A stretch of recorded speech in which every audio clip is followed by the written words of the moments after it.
Абе, който е цъкал GTI-ката знае къде съм като цяло.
Will you follow me when the sky starts to change? Yeah, we won't be afraid. We'll never be the same again.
Спряхме, хапнахме, нарадахме се на плащето и сега е време да продължаваме към Рейдинг. На това е местото, където живее дядото на Джоузи. Имаме около 3 часа и половина път още. Така че имаме време.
Така, както виждате, вече сме в Северна Калифорния, Рейдинг, при дядото на Джоузи. След като пристигнахме, беше след обед около 6 часа, решихме просто да вечеряме и да си легнем да се наспим. А това е на следващия ден, отидахме на езерото Шаста, там е лодката на дядото на Джоузи. Практикувахме доста наистина интересни спортове, бих казал, и нови за мен, като някои от тях са каране на ски, водни ски, каране на падълбордове, дори се научих горе-долу да плувам, което е изненадващо и доста стряскащо беше за мен. Това е лодката, която си струва цяло състояние, бих казал двустаен в София или, да знам, по-малко. 2 стаи разполага с 2 тераси, парзалки, огромна кухня. Тук сега излизаме, може да видите знамето и постера на Тръмп. Захранва се от соларни панели и генератори. Повече не разбирам много от лодки, не искам и да разбирам, просто впечатленията ми за това, което преживях там, като за първи път, днес доста ми хареса и по-важното, пробвах неща, които никога не съм пробвал до сега през живота ми. Да не казвам, че почти се научих да плувам, което беше доста стряскащо, както карах и нещо като сърф, но ще видите и ще се посмеете.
This moment that he knew he fucked up.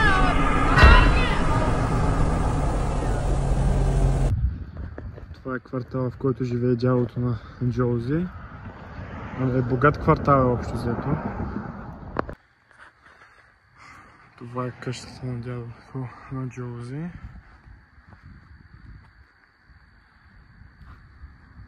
Тук може да видите, организирахме си бърза разходка до Бърни Фолс. Това се намира в Шаста Каунти, около час и половина далече от Рейдинг, като екопътеката беше заключена, за да стигне до самия водопад долу, но пък от тук съм ви снимал много хубави кадри, така че може да разгледате и да се насладите. Enjoy!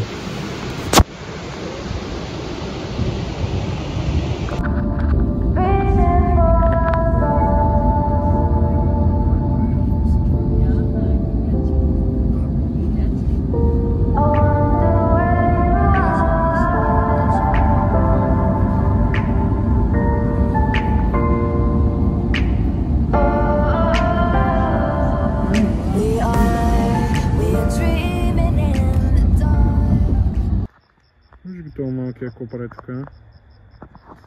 Малкият змиорник. Сега стартираме двигателя. Така, колата е на дядо и колкото разбрах от информация от него, купето е 1902, докато двигателя е около 65-та. Той си я направил къстаме и двигателя е кръстен на песен от Beach Boys, а именно това 409.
продължавам с лудите прически, които ми правят в Америка. Срещу $29. Около 60 лева се здобиеш с това. Абе, бия. Така, да сега мога вече да започна да ви разказвам какво става. Днеска хапнахме сутринта, дялото на Джоузи ме взе с неговата антика, тази стара hot rod машина и покарахме, разгледах, разказваме малко истории, той е бил в NASCAR и взех едно хубаво кафенце, постригах се и продължаваме. След няколко часа тръгваме за Сан Франциско и оттам ще гледате много готини кадри. Да, вече сме около на половината от роуд трипа. За сега всичко е много добре, не сме че е толкова много пари, колкото си мислех. Така че всичко върви по план, братче.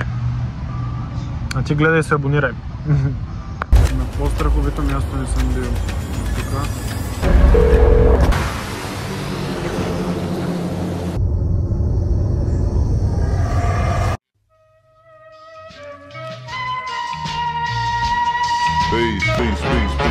As far back as I can remember, I always wanted to be a gangster.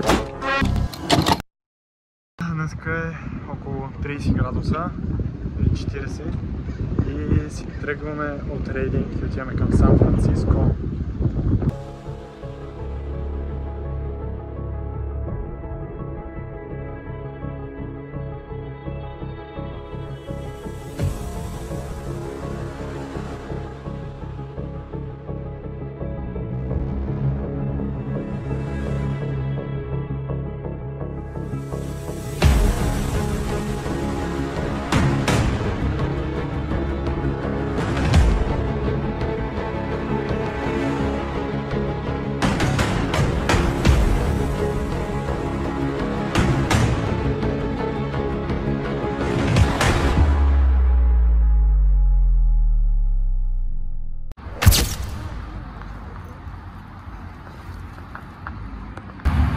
На по-страховито място не съм бил от тука.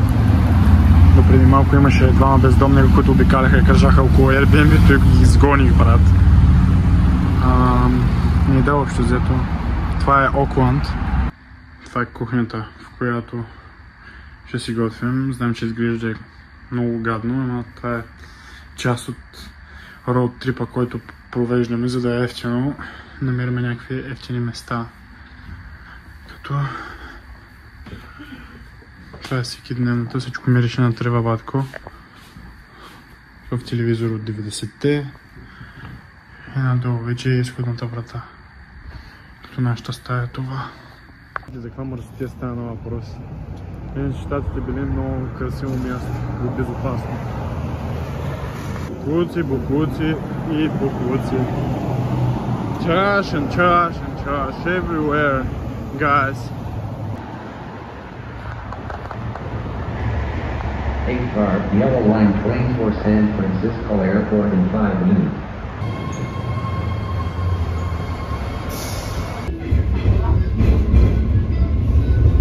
You give me butterflies, I want your hugs and kisses. And now I dream to see the day when you're my love and missus. You give me butterflies, I want your hugs and kisses. And now I dream to see a day when you're my love and missus.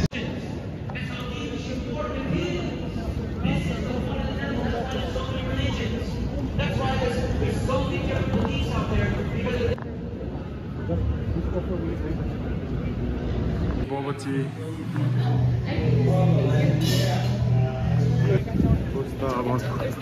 Колко много хора има тук. Това Сан Франциско стана Нью Йорк направо.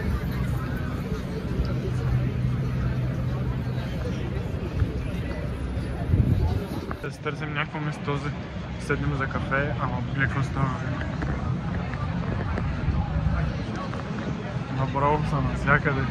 Супер много хора, брат. Джоузи вика, това е направо кошмар. Вика, това е най-ужасният кошмар, който съм имал. Супер много хора, брат. Майко милион.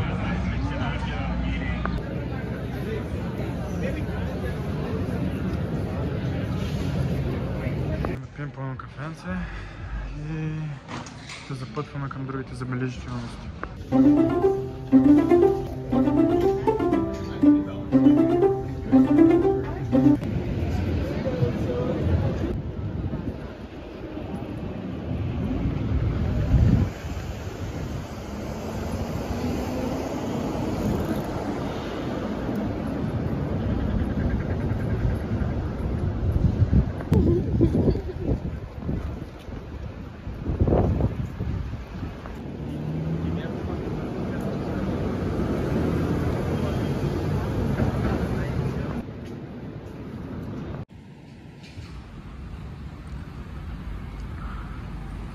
Това му се казва идиот. Бърза да го изпревари и му удари огледалото.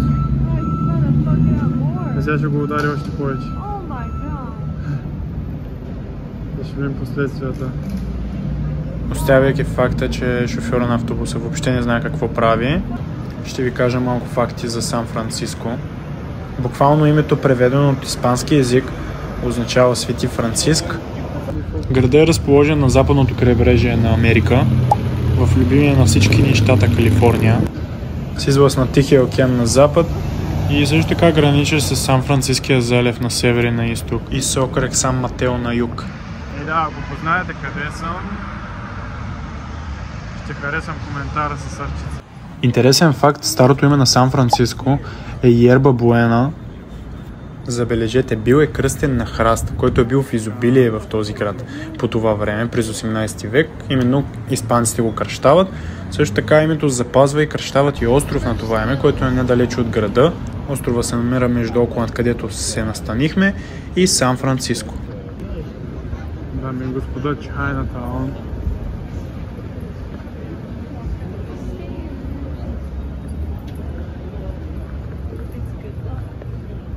Oh, Bigfoot. I want Jules here.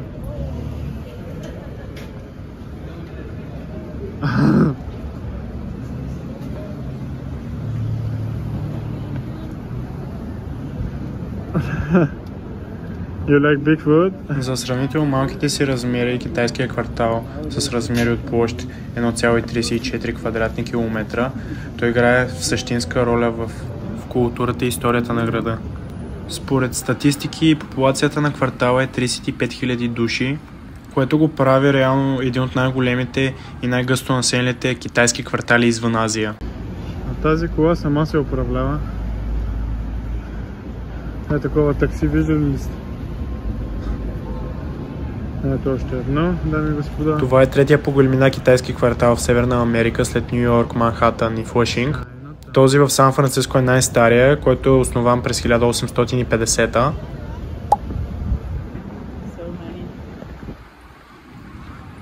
Районът Чайнатаун е предимно кантонски и тайшански, като и двата диалекта произхождат от Южен Китай. Повечето жители на Чайнатаун имат произход от провинцията Гуандонг и Хонг-Конг, въпреки че има някои говорещи мандарин, жители от Тайван, Централен и Северен Китай, но по-малко в сравнение с хората, говорещи кантонски.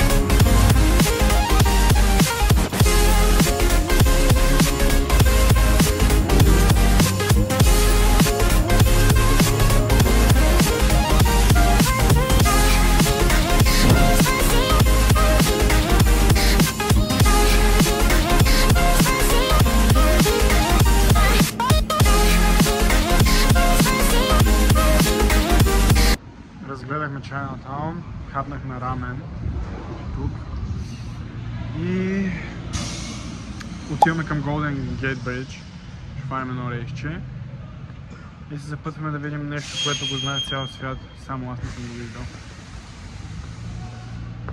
Та какво да кажа? Каквито сме умни и красиви, взехме, че объркахме рейса.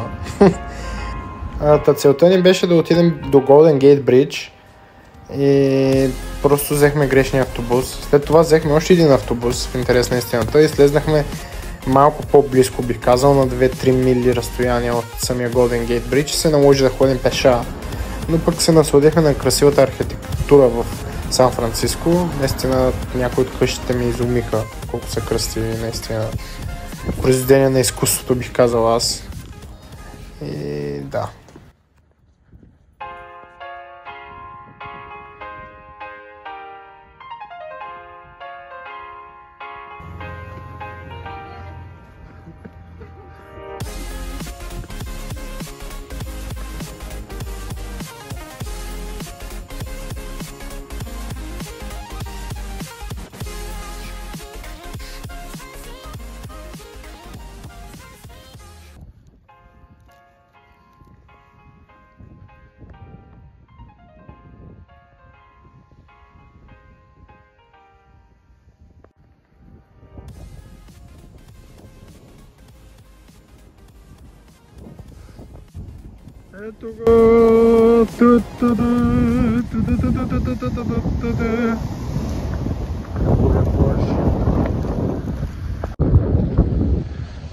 Ето го!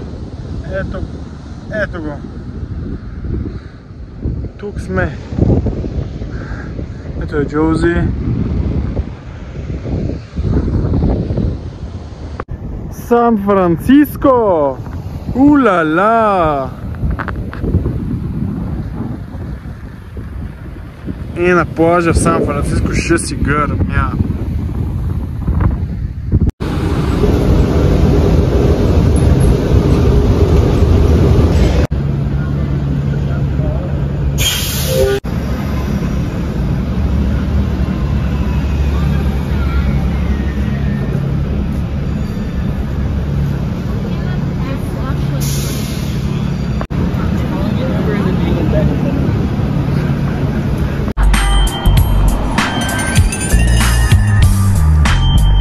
Весела Коледа. Merry Christmas. Любимата ми кола Camaro SS 69-та.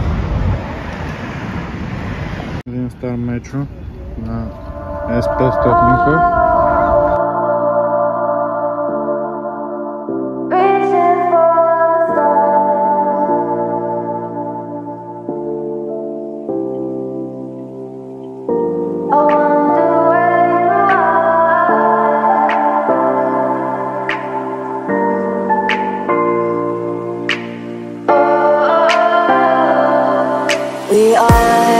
We are dreaming in the dark. We are nothing more than dust. Search but you stay lost. And I wonder where you are. Mysterious. Сега виждаш Бразилия. Oh my god. Such a traffic. Belle, it's time to wake up. It's crank time.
Как е бизнеса?